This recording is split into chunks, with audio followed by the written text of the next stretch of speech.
አስቀድሞ ማየት እንደሚችል ምሁር ሰው ለኦሮሞ ምን አይነት ቀን ይሆንለታል ብራም ይሆን ይመስሎታል ወይ እንዴት ያለ ቀን እየመጣብን ነው ሌላው ከዚሁ ጋር ማስተካከል የምናገረው ከዚህ በኋላ ኢትዮጵያስ እንዴት ያለ መልክ ይኖራታል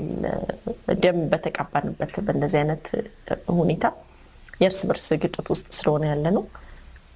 እንደ ኢትዮጵያ እንዴት ያለ እድል ፈንታ ነው የሚሆነው የሚለውን ይመልሱልኝና ወደ ሌላ ጥያቄ እሄዳለሁ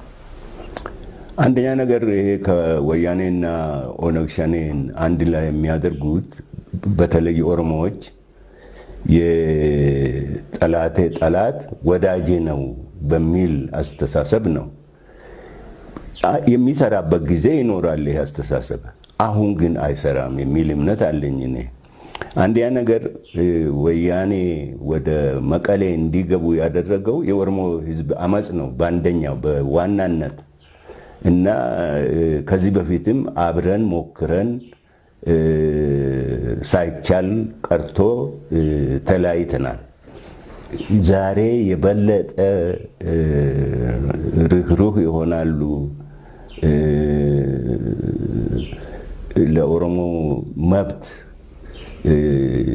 ይቀበላሉ ብሎ ማሰብ ሞኝነት ነው በ30 አመት በስልጣን ላይ በቆዩበት ጊዜ በኦነግም ብቻ ሳይሆን በኦነግ ስም በብዙ ኦሮሞዎች ላይ ብዙ ክፋትን ፈጽመዋል አሁን ተመልሰው ከመጡ ደግሞ ይባሰ ይሆናል የሚል እምነት አለኝ እኔ ይሄም ፍራቻ አለኝ እና እኔ ያዋጣል ብዬ አላምንም እንደዚህ ከምናረግ ሁሉም አካል ያለበት ውይይት ተደርጎ የኢትዮጵያ ምን አይነት አገር ነች እቺ ምንውን በሚለው ላይ ብንስማማ ይሻላል የሚል እምነት አለኝ ይሄ እንግዲህ እየታሰበ ነው ፕላን እየሆነ ነው ይሰራል አይሰራም